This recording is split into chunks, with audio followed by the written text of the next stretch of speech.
Hello everyone, आका digital academy पे आप सभी का स्वागत है। आइए देखते हैं 5 तारीख के सारे महत्वपूर्ण प्रश्नों को। हमारा पहला प्रश्न है, विश्व अस्थमा दिवस मई को मनाया जाता है। तो देखिए, हमारा सही आंसर है 5 मई। तो भाई, क्या प्रत्येक साल 5 मई को विश्व अस्थमा दिवस मनाया जाता है? तो नहीं, प्रत्येक साल 5 मई को नहीं मनाया जाता। इसका क्या फंडा है कि विश्व अस्थमा दिवस प्रत्येक साल मई महीने के प्रथम सप्ताह के मंगलवार को या मई महीने के प्रथम मंगलवार को मनाया जाता है। संयोगवश इस बार जो मंगलवार है, मई महीने का प्रथम मंगलवार है, वो 5 मई को पड़ रहा है। तो हमारा विश्व अस्थमा दिवस 2020 में 5 मई को मनाया जा रहा है। विश्व अस्थमा दिवस का उत्सव पहली बार वर्ष 1998 में बार्सिलोना, स्पेन में पहली विश्व अस्थमा बैठक के बाद जीना के दीक्षा से शुरू हुआ था। अब यह 35 से अधिक देशों में मनाया जाता है। इसका उद्देश्य लोगों को इस श्वसन समस्या और अन्य एलर्जी पर नियंत्रण पाने के लिए सर्वोत्तम तरीकों से शिक्षित करना है। विश्व अस्थमा दिवस हर साल मई के पहले मंगलवार को मनाया जाता है। हमने डिस्कस किया था इसे अभी। हमारा दूसरा प्रश्न है, डीआरडीओ ने पैराबैगनी कीटाणुनाश शोधन टावर विकसित किया जो एक यूवी आधारित क्षेत्र सैनिटाइजर है। तो एक तरह का ये सैनिटाइजर है, सैनिटाइजेशन के लिए एक तरह का ये पैराबैगनी कीटाणु शोधन टावर डीआरडीओ ने विकसित किया है। ठीक है, उसका क्या नाम है? तो हमारा option A UV blaster, UV blaster हमारा सही आंसर है, ऑप्शन ए। डीआरडीओ ने पैराबैगनी कीटाणु शोधन टावर यूवी ब्लास्टर विकसित किया जो एक यूवी मतलब क्या? पैराबैगनी किरण, ठीक है ना, अल्ट्रावायलेट आधारित क्षेत्र सैनिटाइजर है। टावर को यूवी ब्लास्टर के रूप में जाना जाता है और यह डीआरडीओ की दिल्ली स्थित प्रमुख प्रयोगशाला laser science and technology centre LASTEC द्वारा डिजाइन और विकसित किया गया है। ये महत्वपूर्ण है, इसको ध्यान दीजिएगा। Laser science and technology centre LASTEC द्वारा डिजाइन और विकसित किया गया है। रक्षा अनुसंधान और विकास संगठन डीआरडीओ द्वारा एक पैराबैगनी अल्ट्रावायलेट कीटाणु शोधन टावर विकसित किया गया है। यह उच्च संक्रमणग्रस्त क्षेत्रों के रासायनिक मुक्त और तेजी से कीटाणु शोधन में मदद करेगा। ठीक है, अगर हाथ में होता है तो हम तो हाथों सैनिटाइज कर लेते हैं। ठीक है, थोड़ा सा हम बता देते हैं, उससे और इंटरेस्ट आ जाएगा। तो क्या होता है, अगर इलेक्ट्रॉनिक्स इक्विपमेंट है, कंप्यूटर है, टीवी है, ठीक है ना, तो इसको कैसे करेंगे? इस पे अगर कीटाणु टच हो गया तो इसको कैसे करेंगे? बिना जो हमारा जो लिक्विड अल्कोहल वाला सैनिटाइजर होता है उसका यूज़ किया हुआ। चलिए, हम ऐसे यूज़ कर भी दिए, अगर वो अंदर चला गया तो फिर कैसे करेंगे? तो देखिए, यूवी ब्लास्टर कंप्यूटर इलेक्ट्रॉनिक उपकरणों, यहाँ पे डिटेल दे दिया गया है इसका। यूवी ब्लास्टर कंप्यूटर इलेक्ट्रॉनिक उपकरणों और प्रयोगशालाओं और कार्यालयों में गैजेट्स के अन्य रूपों जैसे उस तकनीक सतहों के कीटाणु शोधन में सहायक होगा। ठीक है, ये ऐसी वस्तुएं हैं जो रासायनिक विधियों के माध्यम से कीटाणु शोधन के लिए उपयुक्त नहीं हैं। ठीक है ना, जो हम लोग नॉर्मली यूज़ करते हैं सैनिटाइजर्स को, ठीक है ना, तो ऐसे आइटम्स जिसपे कि हम लोग उस सैनिटाइजर्स का जो हम लोग यूज़ करते हैं अल्कोहल वाला, वो यूज़ नहीं करेंगे तो ये वहाँ पे इसका यूज़ होगा। ठीक है, चाहे वो लैब हो, ठीक है, या फिर इलेक्ट्रॉनिक इक्विपमेंट्स हो, ठीक है, कंप्यूटर हो, लैपटॉप हो, इलेक्ट्रॉनिक उपकरण हो, प्रयोगशाला हो, गैजेट्स हो। यह उत्पाद उन क्षेत्रों के लिए भी उपयोगी होगा जहाँ लोगों के बड़े प्रवाह जैसे महानगरों, हवाई अड्डा, शॉपिंग मॉल, होटल, कारखाना, कार्यालय आदि है। ठीक है, अच्छा देखते हैं यूवी ब्लास्टर काम कैसे करता है। इससे आसानी से वाईफाई लिंक का उपयोग करके मोबाइल फ़ोन या लैपटॉप के माध्यम से रिमोट ऑपरेशन द्वारा उपयोग किया जा सकता है। जो आपका ये जो इक्विपमेंट है वो इस तरह है, इस तरह दिखता है वो। ठीक है, और इसमें 6 लैंप होते हैं। उपकरण में 6 लैंप होते हैं। प्रत्येक 43 यूवी रोशनी के लिए 254 एनएम तरंग दैर्ध्य पर 43 सीबी यूवीसी बिजली होती है। राइट, लगभग 12x12 फीट आयाम वाले कमरे के लिए कीटाणु शोधन समय मात्र 10 मिनट होगा। ठीक है ना, लगभग 12x12 फीट आयाम वाले कमरे के कीटाणु शोधन समय लगभग 10 मिनट होगा। 400 वर्ग फीट के लिए 30 मिनट का समय अगर उपकरण कमरे के भीतर विभिन्न स्थानों पर तैनात है तो। अगर मानव हस्तक्षेप या कमरे का आकस्मिक उद्घाटन होता है या कमरे को अचानक से हम लोग खोलते हैं तो ये सैनिटाइजर बंद हो जाएगा। ठीक है। हमारा अगला प्रश्न है, केसर की खेती को भौगोलिक संकेत टैग, ठीक है ना, जीआई टैग प्राप्त हुआ है, कहाँ किसको मिला है? केसर की खेती के लिए भौगोलिक संकेत टैग, ठीक है ना, जीआई टैग बोलते हैं ना। तो Manipur, Gorakhpur, Kashmir, none of the above. तो देखिए भाई, केसर का मामला है, केसर का मामला, केसर कहाँ होता है? ऑब्वियस है भाई, कश्मीर में ही होता है, तो कश्मीर को ही मिलेगा। तो ऑप्शन सी हमारा सही है। ठीक है ना। मणिपुर और गोरखपुर की भी चर्चा हम लोग करेंगे। देखिए, ब्लैक राइस, मणिपुर को जो जीआई टैग मिला है वो किस चीज़ के लिए मिला है? ब्लैक राइस के लिए मिला है। ब्लैक राइस के लिए मणिपुर को मिला है और टेराकोटा के लिए गोरखपुर को मिला है। ठीक है ना। और टेराकोटा के लिए आपका गोरखपुर को मिला है और कडालाई मितई के लिए किसको मिला है? कोबिल पत्ती को। ठीक है ना, कोबिल पत्ती को। ठीक है। कश्मीर घाटी में केसर की खेती को भौगोलिक संकेत टैग मिला है, जीआई टैग। ठीक है ना।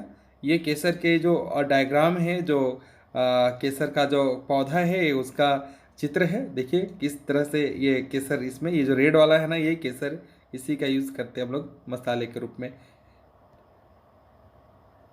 कश्मीर में केसर की खेती लंबी मोटी होती है और इसमें गहरे गहरे लाल रंग होते हैं। इसके अलावा इसमें उच्च सुगंध होता है और इसे किसी भी रसायन को जोड़ने के बिना संसाधित किया जाता है।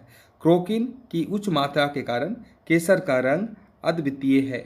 सफारी के कारण इसका भरपूर स्वाद है और कड़वाहट पिक्रोक्रोसिन की उपस्थिति के कारण है। ठीक है।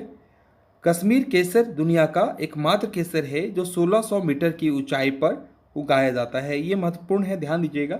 कश्मीरी केसर जो है वो दुनिया का एकमात्र ऐसा केसर है जो 1600 मीटर की ऊंचाई पर उगाया जाता है। कश्मीर केसर यहाँ कहाँ उगाया जाता है? कश्मीर केसर एक विश्व प्रसिद्ध मसाला है और पुलवामा के क्षेत्र में उगाया जाता है। ठीक है ना। तो कश्मीर केसर कहाँ उगाया जाता है? कश्मीर केसर विश्व प्रसिद्ध मसाला है और पुलवामा के क्षेत्र में उगाया जाता है। किसतवाड़ा, बड़गाम और श्रीनगर। ठीक है ना। पुलवामा के जो क्षेत्र है उसमें उगाया जाता है। कहाँ कहाँ? किसतवाड़, बड़गाम और श्रीनगर। ये तो काफ़ी महत्वपूर्ण क्वेश्चन है हमारा। ठीक है, इसलिए मैंने यहाँ पे इसको सम्मिलित किया है। ये कश्मीर केसर जो है वो किस क्षेत्र में, कश्मीर के किस क्षेत्र में उगाया जाता है? तो मोस्टली ये पुलवामा के क्षेत्र में उपजाया जाता है, किसतवाड़, बड़गाम और श्रीनगर। ठीक है। केसर के प्रकार क्या होते हैं? चलिए देखते हैं कि केसर के प्रकार कौन कौन से होते हैं। केसर 3 प्रकार में उपलब्ध है, अर्थात लच्छा केसरीन जो केवल फूल से अलग होता है और प्रसंस्करण के बिना सूख जाता है। मोंगरा केसर जिसे फूल से अलग किया जाता है, पारंपरिक रूप से सूखे और संसाधित किया जाता है। गच्छी केसर जो सूखे और एयर टाइट कंटेनर में पैक किया जाता है, एक लाल धागे के साथ एक बंडल में एक साथ जुड़ जाता है। हमारा अगला प्रश्न है, नीति आयोग ने अपने एक प्रतिवेदन में ऑस्ट्रेलिया के Institute for economic and Peace द्वारा जारी 10 की कार्यप्रणाली मेथोडोलॉजी पर प्रश्न चिन्ह लगाए हैं। तो भाई नीति आयोग ने जो ऑस्ट्रेलिया के Institute for economic and Peace संस्था है, तो इसके द्वारा किस चीज़ के कार्यप्रणाली पर प्रश्न चिन्ह लगाया है? हमारा पहला ऑप्शन है ह्यूमन डेवलपमेंट इंडेक्स, वैश्विक आतंकवाद सूचकांक, global terrorism index, human poverty index. भाई ये बी ऑप्शन हमारा सही ऑप्शन है। नीति आयोग ने अपने एक प्रतिवेदन में ऑस्ट्रेलिया के Institute for economic and Peace द्वारा जारी वैश्विक आतंकवाद सूचकांक, ग्लोबल टेररिज्म इंडेक्स, GTI 2019 की कार्य प्रणाली मेथोडोलॉजी पर प्रश्न चिन्ह लगाए हैं। क्वेश्चंस पूछा है भारत सरकार के नीति आयोग ने। ठीक है। अच्छा, यहाँ से देखिए एक चीज़ क्लियर है कि वैश्विक आतंकवाद सूचकांक ये जो है कौन प्रकाशित करता है? ऑस्ट्रेलिया का Institute for economic and Peace, right. अच्छा, वैश्विक आतंकवाद सूचकांक 2019 में भारत को कितवां स्थान प्राप्त था? 7वां स्थान मिला था। ठीक है। अर्थात इस सूचकांक के अनुसार भारत विश्व में आतंकवाद से प्रभावित देशों में 7वें स्थान पर है। इस सूचकांक में भारत को विश्व के संघर्षरत देशों जैसे डेमोक्रेटिक रिपब्लिक ऑफ कांगो, दक्षिण सूडान, बुर्किना फासो, फिलिस्तीनों और लेबनान आदि से भी ऊपर रखा गया है। नीति आयोग के प्रतिवेदन में आईईपी की अपारदर्शी वित्तपोषण पर भी प्रश्न उठाए गए हैं। प्रतिवेदन में कहा गया है कि ऑस्ट्रेलियाई सरकार के charities and not for profit commission ने आईईपी के फंडिंग स्रोतों के विषय में भी कोई डेटा उपलब्ध नहीं किया है। नीति आयोग के अनुसार आईईपी के द्वारा इस सूचकांक को तैयार करने के लिए आतंकवाद से संबंधित जिस डेटाबेस का प्रयोग किया जाता है वह पूर्ण रूपेण अवर्गीकृत मीडिया प्रतिवेदनों के आधार पर तैयार होता है। आयोग के अनुसार आईईपी द्वारा निर्गत वर्ष 2019 का सूचकांक बताता है कि संगठन में 24 कर्मचारी और 6 वॉलंटियर हैं, जिसके चलते यह अत्यंत महत्वपूर्ण हो जाता है कि किस प्रकार संगठन 163 देशों से आंकड़े एकत्रित करता है और फिर उनका विश्लेषण करता है।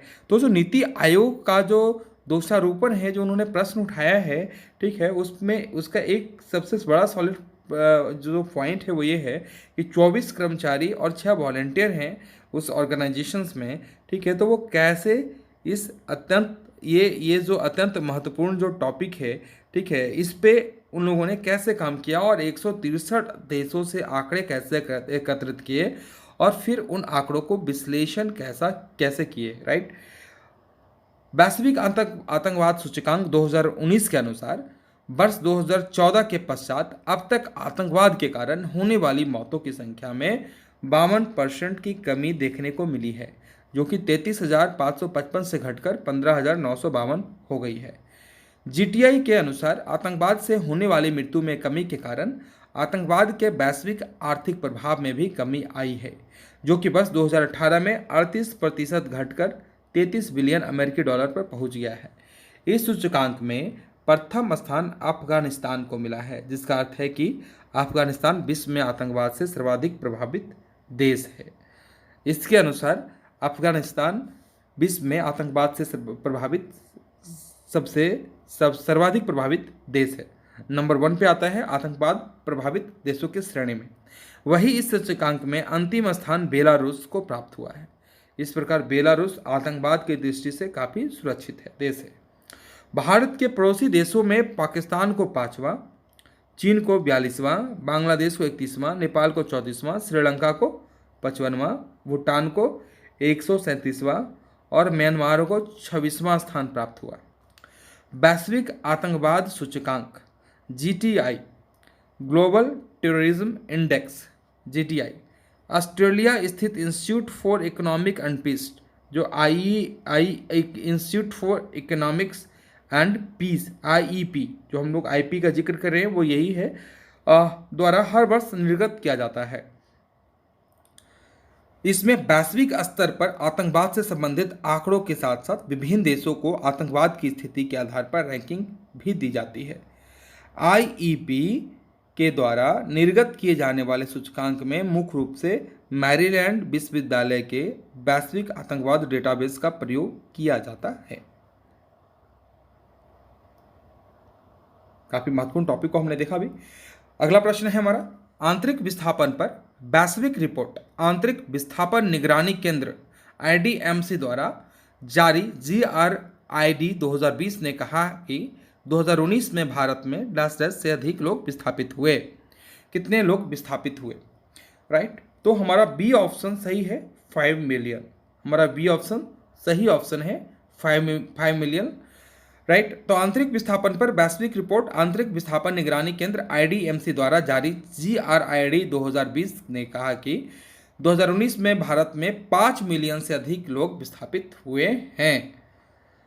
यह दुनिया में सबसे अधिक है। ये जो डाटा है ये दुनिया में सबसे अधिक है। संघर्षों और आपदाओं के कारण दुनिया में लगभग 33.4 मिलियन लोगों को विस्थापन का सामना करना पड़ा। वे 145 देशों में फैले हुए हैं। 2019 में लगभग 75% आपदाओं ने ट्रिगर किया था। इनमें से 95% बाढ़ और तूफान जैसे मौसम के खतरों के कारण थे। पूर्वी एशिया, दक्षिणी एशिया और प्रशांत जैसे क्षेत्रों में आपदाएं प्रमुख थी।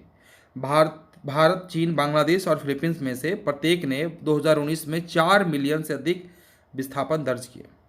4 मिलियन से अधिक विस्थापन दर्ज किए। सामाजिक और आर्थिक भेद्यता, खतरे की तीव्रता और उच्च जनसंख्या विस्थापन के मुख्य कारण थे। रिपोर्ट कहती है कि दक्षिण पश्चिम मानसून के कारण भारत में 2.6 मिलियन लोगों का विस्थापन का सामना करना पड़ा। संघर्षों के कारण देश में लगभग 19,000 विस्थापन का सामना करना पड़ा। वे मुख्य रूप से पश्चिम बंगाल और त्रिपुरा के क्षेत्रों में उच्च थे। आंतरिक विस्थापन निगरानी केंद्र जिनेवा स्विट्जरलैंड में स्थित आंतरिक विस्थापन निगरानी केंद्र IDMC आंतरिक विस्थापन पर डेटा और विश्लेषण का दुनिया का आधिकारिक स्रोत है।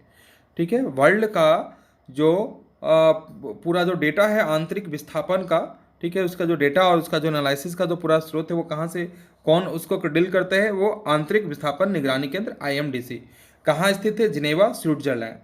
ठीक है, नॉर्वे रिफ्यूजी काउंसिल के हिस्से के रूप में 1998 में अपनी स्थापना के बाद से IDMC ने अंतर्राष्ट्रीय समुदाय के लिए कठोर, स्वतंत्र और विश्वसनीय सेवा की पेशकश की है। IDMC का कार्य नीति और परिचालन निर्णयों को सूचित करता है जो आंतरिक विस्थापन में रहने वाले लाखों लोगों के जीवन में सुधार करते हैं या भविष्य में विस्थापित होने का खतरा होता है। समाधान सॉल्यूशंस क्या है? रिपोर्ट अधिक राजनीतिक समर्थन की मांग करती है या विकास क्षेत्रों और मानवीय क्षेत्रों में निवेश में वृद्धि का भी सुझाव देता है। हमारा अगला प्रश्न है, जीवाश्म प्रमाणों से पता चला है कि स्पिनोसॉरस एजिप्टिक्स रहने वाला डायनासोर था। ठीक है, आजकल काफ़ी महत्वपूर्ण प्रश्न है ये। डायनासोर, ऑप्शन ए सही ऑप्शन है हमारा, पानी में रहने वाला डायनासोर था। ठीक है, तो पहला बार ऐसा प्रूफ हुआ है कि पानी में भी डायनासोर रहते थे। देखिए डायनासोर का पिक्चर भी बड़ा ज़बरदस्त है ना। तो इसके पूंछ को देखिए, लचकदार फिन वाला पूंछ था स्पिनोसॉरस का। डायनासोर की लंबी लचकदार फिन टेल पूंछ डायनासोर में बहुत अलग खास है। इसकी वजह से डायनासोर उतनी ही आसानी से पानी में तैर सकता है जैसे सैलामेंडर या मगरमच्छ तैर पाते हैं। डायनासोर के बहुत से जीवाश्म द्वितीय विश्व युद्ध के दौरान नष्ट कर दिए गए थे। अध्ययन के प्रमुख लेखक डेट्रॉइट यूनिवर्सिटी के जीवाश्म विज्ञानी निजार इब्राहिम डायनासोर प्रजाति के और जानने के लिए साल 2014 मोरक्को में मिले अवशेषों के बारे में पता किया। उन्होंने साल 2018 में स्पिनोसॉरस के बहुत से अवशेषों का उत्खनन करने में सफलता पाई। चलिए हमारा अगला प्रश्न है, रिलायंस इंडस्ट्रीज के दूरसंचार कारोबार जियो में फेसबुक के 43,574 करोड़ रुपए निवेश करने के कुछ दिन बाद ही डैश ने भी कंपनी में निवेश की। तो कौन सी कंपनी है वो? सिटी बैंक है, सिल्वर लेक है, हुवै है या इनमें से कोई नहीं है? तो बी ऑप्शन हमारा है सिल्वर लेक। तो रिलायंस इंडस्ट्रीज के दूरसंचार कारोबार जियो में फेसबुक के 43,574 करोड़ रुपए निवेश करने के कुछ दिन बाद ही सिल्वर लेक ने भी कंपनी में निवेश किया।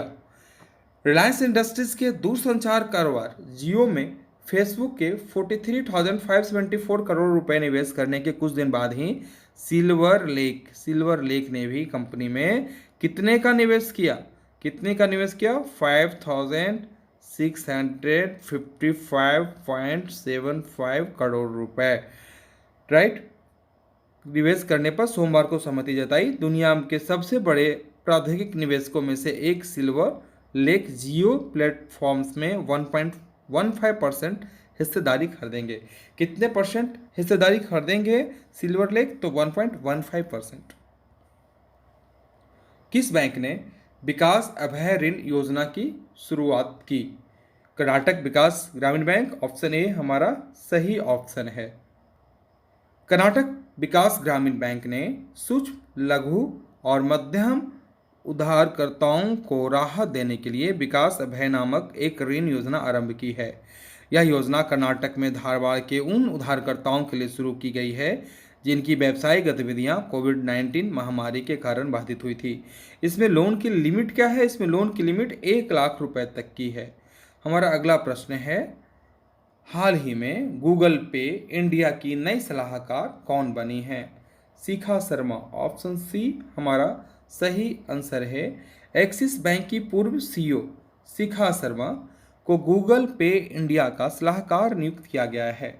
गूगल पे यूनिफाइड पेमेंट्स इंटरफेस यूपीआई के लिए एक प्रमुख ऐप है जो अमेजॉन पे, पेटीएम आदि के जरिए यूपीआई की सुविधा मुहैया कराता है। शर्मा की नियुक्ति गूगल पे इंडिया के कार्ड आधारित ऑफर के लिए मार्ग तलाशने के लिए की गई है, जिसे जल्द ही लॉन्च किया जा सकता है। शर्मा ने 2008 में एक्सिस बैंक में शामिल होने के लिए आईसीआईसी बैंक से इस्तीफा दे दिया था। उन्होंने 2018 तक एक्सिस बैंक का संचालन किया और इसे देश के एक प्रमुख बैंकिंग इकाई में तब्दील करने में कामयाबी हासिल की। इसके अलावा शर्मा आईटी प्रमुख टेक महिंद्रा के बोर्ड में स्वतंत्र निदेशक के रूप में भी सक्रिय रही हैं। अच्छा, सुंदर पिचई गूगल के वर्तमान सीईओ हैं, ध्यान रखिएगा, निकलना नहीं चाहिए दिमाग से। सुंदर पिचई गूगल के वर्तमान सीईओ हैं। और यहाँ पे जो अल्फ़ाबेट इंक का जिक्र हुआ है, तो अल्फ़ाबेट इंक क्या है? गूगल की एक मूल कंपनी है। हमारा अगला प्रश्न है, कारोबारियों की संस्था अखिल भारतीय व्यापारी परिसंघ Confederation of All India Traders द्वारा एक राष्ट्रीय e commerce market place launch किया जाएगा। क्या नाम है? MSME Mart, GeM, none of above, Bharat Market. तो हमारा बी ऑप्शन भारत मार्केट हमारा सही आंसर है। राष्ट्रीय e commerce market place Bharat market में सभी खुदरा व्यापारियों को देश भर में उतारने के लिए लॉन्च किया जाएगा, जिसका उद्देश्य राष्ट्रीय मंच पर 95% खुदरा व्यापारियों को एकीकृत करना होगा। इस प्लेटफॉर्म को विशेष रूप से व्यापारियों द्वारा चलाया जाएगा। लॉजिस्टिक्स एवं एंड टू एंड सेवाएं प्रदान करने के लिए विभिन्न टेक्नोलॉजी कंपनियों की क्षमताओं को एकीकृत करेगा और यह बाजार उत्पादों के निर्माताओं से लेकर उपभोक्ताओं तक सामान पहुंचाने के सभी उपायों का समन्वय करेगा। भारत मार्केट के माध्यम से घर घर सामान भी पहुंचाया जाएगा। CAIT को वर्ष 2020 में इस राष्ट्रीय प्लेटफॉर्म से लगभग 1 करोड़ खुदरा विक्रेताओं के जुड़ने की उम्मीद है, जो इस दुनिया का सबसे बड़ा और सबसे अनूठा ई मार्केट प्लेस बनाएगा।